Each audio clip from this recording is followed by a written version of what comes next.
Bonjour à tous et bienvenue sur Les mots magiques, la chaîne du copywriting en français. Je suis Selim Niederhofer, copywriter et coach en copywriting. Et aujourd'hui, je vais vous montrer vraiment comment je travaille réellement. Quand je veux tester un copywriter lors de sa formation en copywriting, je donne des tests. Je donne des tests d'écriture. Le test le plus simple, c'est de donner un exercice de type top 10. Là, le sujet que j'avais donné à la personne qui va peut-être travailler avec moi, c'était les 7 métiers pour gagner de l'argent en écrivant. Je lui ai demandé de me faire la liste des jobs de copywriter qui payent. En gros, on est copywriter, mais on peut avoir des spécialisations, d'accord? Donc, je lui ai demandé de faire un peu une liste de toutes les spécialisations possibles grâce auxquelles vous allez gagner de l'argent. Donc, quand on me rend un document, normalement, déjà, ça c'est ma manière de fonctionner.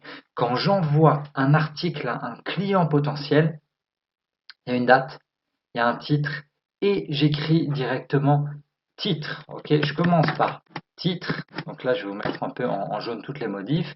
Titre proposé. C'est important de prendre toujours votre lecteur par la main et du coup, je vais numéroter. Comme ça, on peut discuter. Quand on fait le feedback ensemble, je lui dis, je préfère le titre 1, je préfère le titre 3, pourquoi, comment, d'accord? C'est hyper important toujours de numéroter les choses, de les classer, de faire des listes. Pourquoi? Parce que ça facilite la lecture pour le client qui est en face. Au moins, vous parlez de la même chose. Les titres en eux-mêmes, j'ai pas besoin qu'ils soient en gras, d'accord? Pourquoi pas, mais j'ai pas besoin que les cadres soient en gras. Là, vraiment, je pinaille. C'est pas important. Je sais qu'on est dans le titre. Et un truc que j'aime bien faire aussi quand je livre des titres potentiels, c'est qu'ensuite, je tire un trait. Je tire un trait comme ça, au moins, mon lecteur, il sait qu'on entre dans l'intro. Alors, les titres, qu'est-ce qu'on en raconte? 7 métiers pour gagner de l'argent en écrivant. C'est bien. C'est très très bien. On est là pourquoi? Pour gagner de l'argent en faisant quoi? En écrivant. Simplement, j'aime pas trop les participes présents, c'est pas quelque chose que je recommande. Deuxième point, écrire en gagnant de l'argent, c'est possible. J'aurais préféré écrire et gagner de l'argent, c'est possible, mais je préfère encore gagner de l'argent en écrivant. D'accord? Dans l'ordre logique, c'est qu'est-ce que je veux? Je veux mon bénéfice en premier. Si je peux avoir mon bénéfice en premier, c'est encore mieux. Écrire et être payé, c'est possible. Voilà, ça aurait marché. Titre 3. Comment gagner de l'argent en écrivant? C'est bien aussi, c'est assez simple. Mais à choisir, dans ce cas-là, je préfère le 7 métiers pour gagner de l'argent en écrivant. Le truc qui se passe, c'est que quand même là, mon audience, imaginons, moi je suis le client, d'accord? C'est moi le client. Mon audience, ce sont des apprentis copywriters ou des copywriters qui ne gagnent pas assez ou des personnes, des entrepreneurs qui ont leur business et qui veulent vendre leur offre correctement sur le web. Donc, c'est pas tellement 7 métiers pour, c'est vraiment les différentes facettes du copywriting, c'est quelle spécialisation dans le copywriting, c'est cette manière de gagner de l'argent quand on est copywriter. Ça, ce serait peut-être le titre que je proposerai à la fin. Et on termine avec les métiers de l'écriture les mieux payés. Alors, j'ai pas encore lu l'article, je vais le découvrir en même temps que vous, mais il y a déjà un truc qui me chagrine dans le titre, c'est que il me faut un chiffre. Les métiers de l'écriture les mieux payés, ok, mais combien? Il y en a 3, il y en a 7, il y en a 10. Mettez des chiffres, d'accord? Ne mettez jamais des listes indéfinies comme ça, les métiers de l'écriture les mieux payés, c'est pas un bon titre. Un bon titre, quand vous pouvez, quand vous faites une liste, quand votre article, ça va être un listicle, un article de liste, mettez le chiffre. Il y en a 3, il y en a 5, il y en a 7, il y en a 10, mais mettez-le. Et puis surtout, par rapport à notre cœur de métier, je pense que les métiers de l'écriture les mieux payés, elle va pas parler de romancier à succès et elle va pas parler de scénariste. Donc on risque de pas vraiment répondre et notre titre il est un peu mensonger. J'aurais préféré qu'on se concentre vraiment sur le copywriting. Comment gagner de l'argent quand on est copywriter ou les XX manières de gagner de l'argent quand on est copywriter. On le réécrira plus tard ce titre. L'intro, le lead. Le lead, c'est vraiment les 100 premiers mots, c'est vraiment les 200 premiers mots, c'est les 5-6 premières lignes qui vont aller chercher votre lecteur, qui vont lui parler et qui vont annoncer la couleur de l'article. Donc on essaie vraiment de le prendre à la gorge ou alors de lui montrer vraiment, regarde, regarde, regarde, vraiment ça, c'est vraiment pour toi. Là, on part sur un démarrage. Tu as toujours aimé écrire, mais tu n'es pas sûr de pouvoir en vivre. C'est pas mal sur l'idée, c'est-à-dire, on va viser les apprentis copywriters ou ceux qui veulent se reconvertir dans le copywriting, dans l'écriture. Ils aiment écrire, oui, souvent, mais ils ne sont pas sûrs de pouvoir en vivre, oui aussi. Donc, ce départ, il est plutôt pas mal. Ce que j'aime absolument pas, et ça, vous le savez si vous avez lu le guide du copywriting ou que vous avez suivi des formations que je donne, je tutoie pas mes lecteurs. Voilà, en tant que client, là, le stagiaire, il sait que je suis le client. Il doit reprendre la petite fiche où il y a écrit les règles d'écriture. Quand vous écrivez pour un client, vous devez définir avec le client, si ce n'est pas déjà fait, un tone of voice. Le tone of voice, c'est sa manière de parler, sa manière de s'exprimer. Je ne vous tutoie pas. Je ne suis pas un youtubeur de 12 ans. Eh, salut, tu vas bien? Non, pas du tout. Je vous vois parce que c'est ma manière de vous respecter, c'est ma manière de vous montrer que je vous prends au sérieux. C'est un vous du singulier, hein. Vous êtes une personne superbe, Mélanie. Vous êtes un super copywriter, Kevin. Je vous vois du singulier, d'accord? Très très bien, ça me va bien. Mais là, du coup, le tu, je me dis, aïe aïe aïe, c'est dommage parce que ça veut dire que le stagiaire en question, l'apprenti copywriter qui me livre ce texte, ça veut dire qu'il n'a pas fait l'effort de un, s'abonner à la newsletter ou deux, de lire les textes qui sont sur le site. Donc, ça me force à faire plus d'efforts de formation et ça me montre surtout que ce copywriter, c'est pas quelqu'un de curieux qui a fait le travail de préparation. Un copywriter qui n'est pas curieux, oxymore, ça ne va pas, c'est pas possible. Un copywriter, il doit être curieux. Là, quand on écrit pour un client, on écrit pour être la voix du client, pour être la plume du client. Moi, je veux pas que ce soit une identité, on s'en fout de savoir qui est le stagiaire. Ce qui est important, c'est est-ce que ça sonne comme les autres articles de Les mots magiques. Là, en l'occurrence, ça marche pas parce qu'il n'y a pas eu assez de travail là-dessus. On a déniché pour toi 7 idées de métier qui vont te permettre de gagner de l'argent en exerçant ta passion. Pourquoi pas? Ok, ça me va bien, mais il faut quand même voilà, rappeler écriture. Là, ça manque un peu, on va dire, de SEO, ça manque de mots-clés pour le référencement. On a déniché pour toi, et c'est pas tellement des idées de métier, c'est plus des spécialisations dans l'écriture, des spécialisations dans le copywriting, qui vont te permettre de gagner de l'argent en écrivant, en rédigeant différents types de supports que nous allons te dévoiler immédiatement. Là, ce que je rajoute dans les textes que je livre à mes clients, généralement, c'est la fin de l'intro. Donc, s'ils sont sur WordPress, vous savez, il y a la petite balise more, read more. Elle s'écrit évidemment pas comme ça en code, mais moi, c'est un bon repère que j'utilise. Ça veut dire, ok, ça c'est la fin de l'intro. Maintenant, on entre dans le corps du texte. Alors, 1. Premier paragraphe. Deviens copywriter à action directe. Je ne vais pas répéter à chaque fois dans l'article devenez, je ne vais pas répéter à chaque fois que je veux de la deuxième personne du pluriel. On va passer là-dessus, d'accord? Bon. En termes de mise en page, là c'est du gras normal, mais c'est un paragraphe. Un paragraphe, quand on le met dans un blog, dans une newsletter, quand on met ça en page correctement, vous allez chercher, là je suis sur Google Doc, on n'est pas dans un style normal, on met ça en titre 2, et ça marche très très bien, d'accord? Votre titre 1, il est tout là-haut, votre titre 2, ça va être celui-ci. Donc pensez, pareil, l'architecture, c'est pour la lisibilité, à la fois pour le lecteur et à la fois pour le crawl de Google, pour le petit robot qui va nous permettre de remonter sur les moteurs de recherche. Alors, deviens copywriter à action directe. Action directe, ça me fait toujours marrer. Ouais, c'est direct marketing. Le copywriter écrit pour vendre. Son job, c'est de pousser à l'action là, maintenant, tout de suite. Ça me va très bien. Sauf qu'il y a un truc qui me manque, c'est je m'adresse à vous, vous, vous. Donc cette phrase, je l'aurais tournée en mode quand vous devenez copywriter, vous écrivez pour vendre. Votre job, c'est de pousser votre lecteur à l'action là, maintenant, tout de suite. Voilà. Ça, c'est la manière dont je l'aurais peut-être rédigé. Et pas il doit trouver les bonnes tournures. Vous devez trouver les bonnes tournures pour toucher émotionnellement votre audience, éveiller sa curiosité, éveiller la curiosité de l'audience, ok, donc éveiller sa curiosité et la tenir en haleine jusqu'au bouton CTA, ou alors jusqu'au bouton de call to action, ou jusqu'au call to action. J'écris rarement bouton CTA, ça passe, mais je l'aurais pas rédigé comme ça. Exemple, alors là, problème de lisibilité. L'exemple, il est en gris. c'est bien, ça permet de voir que, ah, c'est un exemple, c'est pas la même chose. Oui, mais en termes de lisibilité, gris sur blanc, c'est pas super lisible. Donc, j'aurais choisi autre chose pour illustrer l'exemple. Je l'aurais mis déjà à la ligne, et puis j'aurais peut-être pas mis une couleur différente. En revanche, ce que j'aurais fait, c'est que je serais allé chercher une copie d'écran sur un site et que j'aurais illustré. Pensez aux exemples, c'est ultra, ultra important. Ce profil hybride, alors déjà hybride, donc problème de relecture, ça n'a pas été relu, et là surtout, enfin ça n'a pas été relu. Si on fait tous des erreurs, d'accord? Là je suis exprès dur, plus dur que ce que je ne suis avec moi et avec mes stagiaires dans la vraie vie.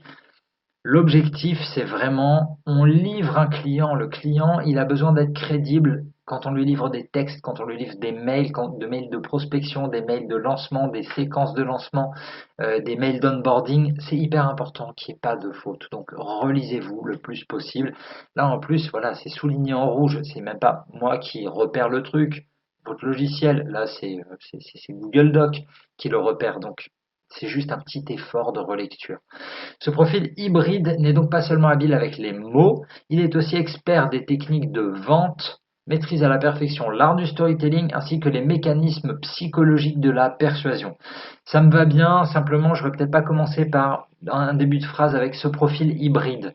Pourquoi? Parce que avec un début de phrase comme ça, hybride, ah ouais mais hybride de quoi? Ça veut dire qu'il maîtrise quoi? La réponse elle arrive qu'après, donc peut-être que j'aurais structuré ça différemment pour dire en clair, un bon copywriter dans le direct marketing, il est deux points, et là j'aurais fait une liste de compétences. Ensuite, on passe à la deuxième spécialisation. Encore une fois, hop, je mets dans le bon format. Écrivez pour le web. Alors écrivez pour le web, ça veut dire le rédacteur web. Qu'est-ce qu'il fait? Le rédacteur web produit des contenus qui ont pour vocation d'informer, divertir et éduquer son audience. Fine. Ce contenu peut prendre la forme d'articles de blog, newsletter, tuto ou publication sur les réseaux sociaux. Ok, alors là, en revanche, il y a un truc que je vais faire, c'est que je vais espacer. Pour la lisibilité, je fais rarement plus de 3 lignes pour la lisibilité. Je vous avoue que quand j'écris, que ce soit une newsletter ou un article, il m'arrive même parfois de sauter une ligne, toutes les lignes, pour que ça respire. Là, on est sur grand écran, ça respire assez bien. Sur un portable, là où lisent 70% de vos lecteurs, ça devient tout de suite un gros pavé et c'est pas très très bon. Donc aéré. Ok, toutes les formes, donc des articles de blog, tutoriels. Alors encore une fois, là-dessus, ça peut prendre la forme de quoi? Eh ben, j'aurais mis 2 points et j'aurais fait une liste. Articles de blog, newsletter, tutoriel, publication sur les réseaux sociaux. J'aurais fait voilà, bullet point. Le rédacteur web a pour objectif de positionner un site en haut de page sur les moteurs de recherche pour générer un maximum de trafic. Il y parvient grâce à sa maîtrise du référencement naturel. Ok, donc là, ouais, au-delà du côté écrire pour le web, rédacteur web, référencement, SEO, peut-être rajouter plus de mots-clés. Si vous êtes à l'aise avec l'idée de produire des écrits longs dans un temps imparti, alors ce métier est fait pour vous et en plus il peut rapporter gros. Ouais, c'est vrai, les rédacteurs SEO sont très recherchés. Qu'est-ce qui manque ici? Ben, il manque un exemple.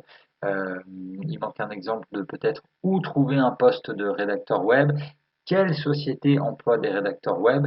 Tout ça, ça se trouve, vous allez sur Glassdoor, vous allez sur LinkedIn, vous allez sur Twitter, vous allez sur n'importe où, toutes les plateformes de mise en relation pour montrer un peu une fiche technique, comment se présente un rédacteur SEO, comment se présente un rédacteur web, peut-être même mettre un lien vers la fiche ONICEP. Vous savez, c'était quand on était au collège, lycée, pour l'orientation, les fiches orientation. Ok, bah, une fiche métier, c'est quoi? Rédacteur web, mettre un lien qui renvoie vers un site d'autorité. Ça peut être bien, d'accord? Si l'objectif de notre article c'est d'être complet, c'est bien de renvoyer vers d'autres sites. Ensuite, troisième partie, élabore du contenu marketing pour les entreprises du B2B. Ok, donc les entreprises qui vendent business to business, les entreprises qui vendent aux autres entreprises. Ton job consiste à écrire pour les entreprises qui vendent à d'autres entreprises. Au moins, c'est très très clair. Ce que j'aurais fait, juste, Parce que tout le monde ne parle pas anglais, donc B2B, dès la première phrase, j'aurais expliqué B2B, ça veut dire business to business en français, les entreprises qui vendent à d'autres entreprises. Le copywriting B2B répond aux mêmes exigences que le B2C. Encore une fois, on ne sait pas le niveau de la personne en face de nous. Donc on explique B2C, business to consumer. À la différence près qu'il demande un travail de recherche plus approfondi, car les produits et services vendus sont généralement plus complexes et techniques. Oui, très clairement, c'est très vrai. Exemple, ça c'est très très chouette. Un exemple. Swile, une des récentes licornes françaises du Next 40. Peut-être pareil, le Next 40, j'aurais mis entre parenthèses ce que c'était, et Swile, peut-être que j'aurais précisé entre parenthèses l'activité, le domaine d'activité. Il ne faut pas vous dire que tous vos lecteurs sont au quotidien sur Madines, French Web, Presse Citron, les échos startup. Voilà, tout le monde ne lit pas les mêmes choses. Du coup, Swile n'est peut-être pas connu par nos lecteurs. Donc toujours préciser. Partez du principe que à chaque fois que vous présentez un concept nouveau, il faut l'expliquer. Swile, l'une des récentes licornes françaises du Next 40, propose à ses prospects de renforcer l'engagement des équipes en actionnant les bons leviers, suivi d'un call to action, of course. Le titre est accrocheur, le tone of voice pro et adapté à sa cible corporate. Ok, j'aurais adoré voir une copie d'écran. Là, j'aurais inclus une copie d'écran et ça aurait très très bien marché. Tu peux aussi être amené, alors, et eux, ça, pardon, jamais, ça sera pas sur les mots magiques, ça marchera pas comme ça. Tu peux aussi être amené à rédiger des outils d'inbound marketing comme des livres blancs, des e-books. Ok, des livres blancs ou des e-books, très très bien. On aurait pu rajouter lead magnet. À la ligne, gratuit et téléchargeable. Et voilà, lead magnet, ça arrive maintenant. Très très bien. Gratuit et téléchargeable, ces lead magnets ont pour objectif de récupérer les coordonnées des visiteurs pour les convertir en prospects. Super, ça c'est plutôt pas mal. Donc manquer un exemple, manquer une copie d'écran, ça aurait été super chouette. Alors, rédige les discours d'intervenants. Yup, ça c'est chouette. Ça, pour avoir bossé, pour avoir écrit des discours pour des personnalités de la télé, notamment, c'est très très chouette. Derrière chaque grand homme se cache une femme. Super, alors j'aime bien, mais c'est un proverbe, c'est un dicton, c'est une phrase, c'est une citation, ce que vous voulez. Donc ça, je le veux entre guillemets ou en italique dans tous les cas, avec la source, d'accord? Qui a dit ça? Je l'aurais tourné différemment, peut-être si on voulait faire un peu un trait d'esprit, un peu d'humour. Si derrière chaque grand homme se cache une femme, virgule, derrière chaque grand orateur se cache une plume ou se cache un copywriter. Ok pour l'emoji, ça me dérange pas. Pour le petit clin d'œil comme ça me va très très bien. Le rédacteur de discours est au conférencier ce que le ghostwriter est au blogueur. Ouais, pourquoi pas. Pourquoi pas. Le ghostwriter pour moi, euh, c'est pas tellement pour le blogueur. Le ghostwriter, il fait des chansons, il écrit des livres surtout. Donc ce que le ghostwriter est au, je sais pas, au scénariste, est au rappeur, ce que vous voulez, ça marche pour blogueur, mais c'est pas le truc qui nous vient immédiatement à l'esprit. Quand on pense à un ghostwriter, c'est surtout les gars qui écrivent, les journalistes politiques, en fait, qui écrivent les discours et les livres des hommes politiques. Il écrit pour le compte d'un speaker. Speaker, on aurait pu le mettre en français, donc speaker, conférencier. Mais vu, encore une fois, que ma cible, elle est très marketing, ça me va et je laisserai speaker. En fonction du profil pour lequel il écrit, profil client, il doit trouver le ton juste, les mots qui percutent, tout en gardant à l'esprit l'audience à laquelle il s'adresse. Exactement.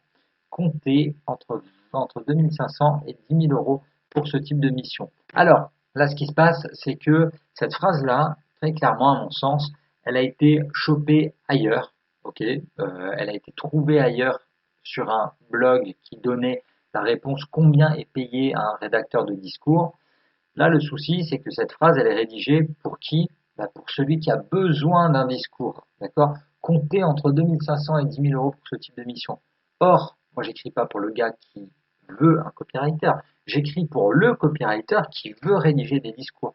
Donc, la phrase, je l'aurais tournée à l'envers. Si vous rédigez le discours d'un intervenant politique, si vous rédigez le discours pour une personnalité, pour un grand patron, vous pouvez facturer entre 2500 et 10 000 euros. Ou alors, sachez que ce genre de prestation se facture généralement entre 2500 et 10 000 euros. Mais je mets toujours au cœur de ma phrase et de mon écriture mon lecteur. Et là, mon lecteur, c'est un débutant dans le copywriting, c'est quelqu'un qui veut se reconvertir dans le copywriting ou l'écriture. Donc, j'aurais retourné cette phrase. Ensuite, deviens un expert en refonte de CV. Oui, c'est vrai, ça aussi j'aime bien faire. On m'envoie beaucoup de CV, souvent des étudiants quand je vais dans les écoles. Ils m'envoient, je leur dis, hein, clairement, je leur dis, je suis là, je suis sur LinkedIn, vous me contactez et je mets un coup d'œil à votre CV en 2-3 minutes. J'écris beaucoup pour des entreprises de recrutement. C'est un domaine que je connais plutôt pas mal, donc ouais, n'hésitez pas à me contacter quoi, pour vos CV. Je prendrai ces 5 minutes, je prendrai peut-être 10 maximum, mais un coup d'œil extérieur, c'est toujours important. Et il y a un vrai marché. Je sais qu'il y a des entreprises qui facturent les refontes de CV. Alors, deviens un expert en refonte de CV. À l'ère où 85% des métiers de 2030 n'existent pas encore, j'adore ce chiffre, c'est très très bien, le CV va se réinventer plus d'une fois au cours d'une carrière. Le CV de vos clients, le CV de vos futurs clients, le CV de vos anciens camarades de promo, tout ça me va bien. Et le CV va se réinventer, mais j'aurais écrit toujours pour le copywriter. À l'ère où 85% des métiers de 2030 n'existent pas encore, virgule, vous allez souvent recevoir des demandes de refonte de CV si vous êtes copywriter spécialisé dans le recrutement. Et c'est là que tu interviens. Okay, en tant que rédacteur de CV, vous accompagnez les millions de personnes en recherche d'emploi en reconversion professionnelle en rédigeant un CV percutant et en phase avec la personnalité du candidat et le métier visé.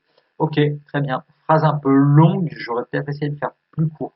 Quand on a, si j'isole cette phrase,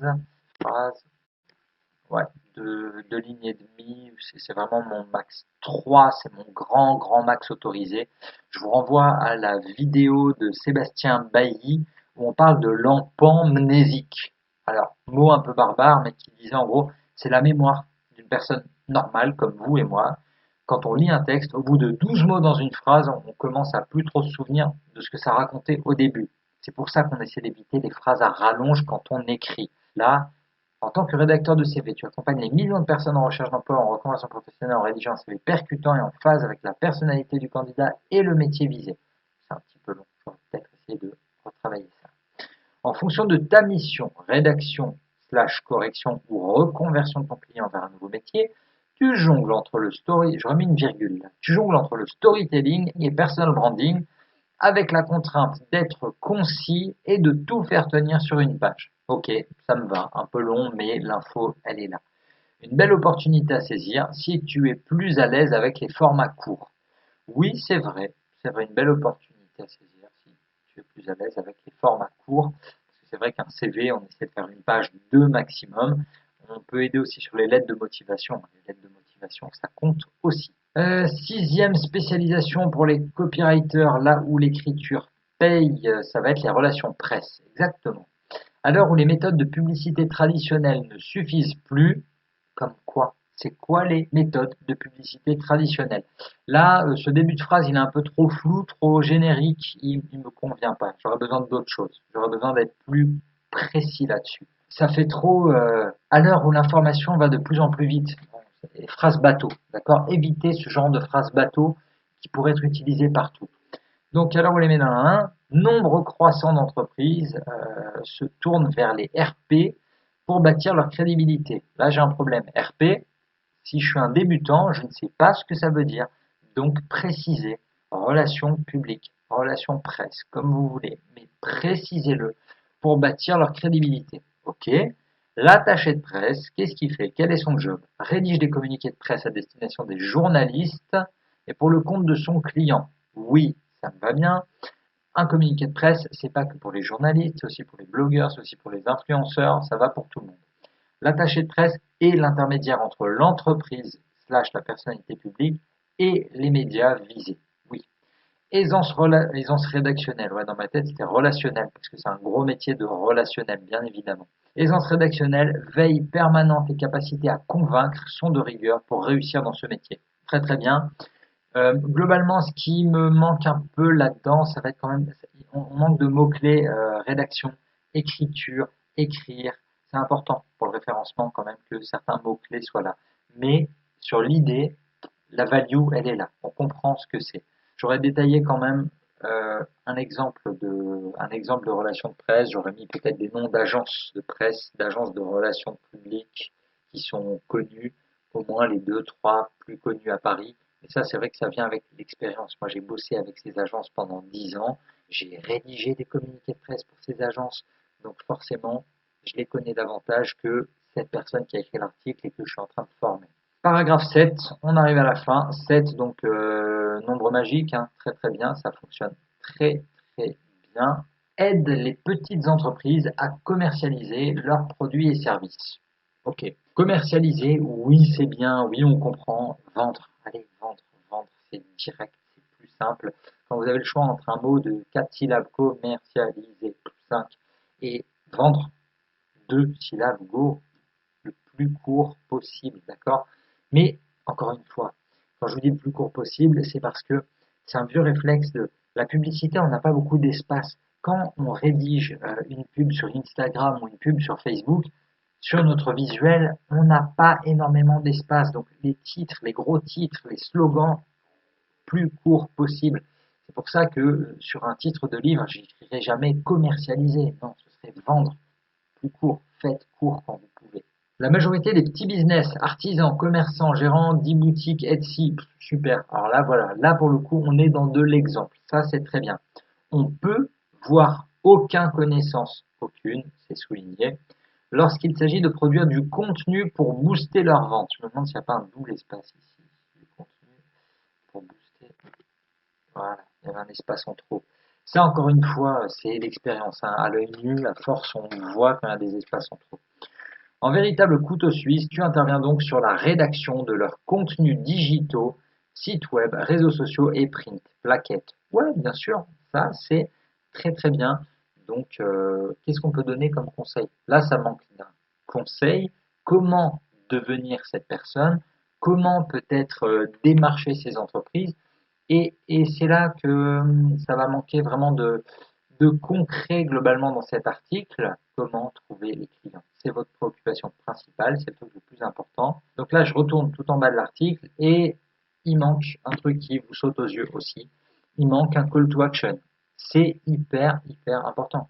Comment on termine un article comme ça? On termine un article comme ça peut-être en renvoyant le lecteur sur la chaîne YouTube. Si vous voulez découvrir les meilleures techniques de copywriting pour être payé plus, abonnez-vous à la chaîne Les mots magiques et recevez chaque semaine la nouvelle technique pour vous vendre encore plus cher, pour devenir un meilleur copywriter. Que sais-je? Premier call to action, je pourrais renvoyer sur la chaîne YouTube.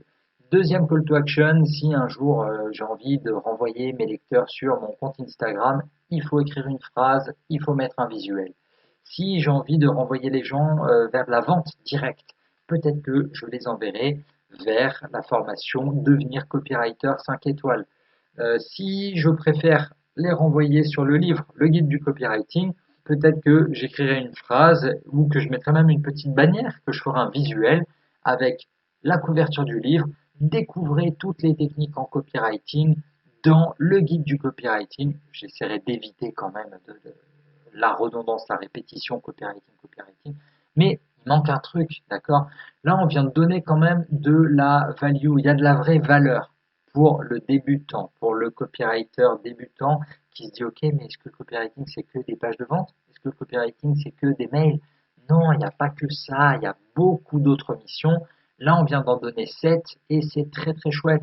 J'aurais peut-être rajouté d'expérience, hein, j'aurais rajouté du coup, là, ce que je suis en train de faire ce soir, au moment où j'enregistre, je suis en train de traduire une pièce de théâtre. Et avant ça, j'ai traduit des livres aussi, j'ai traduit des formations. Ça existe, la traduction, c'est là aussi. Cependant, comment on rédigerait ça? Eh ben, on rédigerait ça avec bonus. On ne mettrait pas un 8, on ne changerait pas le titre de l'article en 8 manières de, parce que 8, c'est pas un nombre magique. D'accord? Je détaille un peu toute la liste des nombres magiques dans le guide du copywriting, dans Devenir copywriter 5 étoiles. Tout ça, vous le retrouvez dans toutes les formations. C'est une des bases quand on rédige un très bon titre. Écoutez, j'espère que ce format, il vous a plu. Là, je l'ai complètement improvisé. Comme vous voyez, l'éclairage, c'est la nuit, il n'y a pas d'éclairage naturel. J'espère que ça vous a plu. Si vous voulez plus de contenu de ce type, vous vous abonnez à la chaîne, s'il vous plaît. Vous me posez vos questions sous la vidéo. Posez toutes vos questions. Je réponds absolument à tout le monde.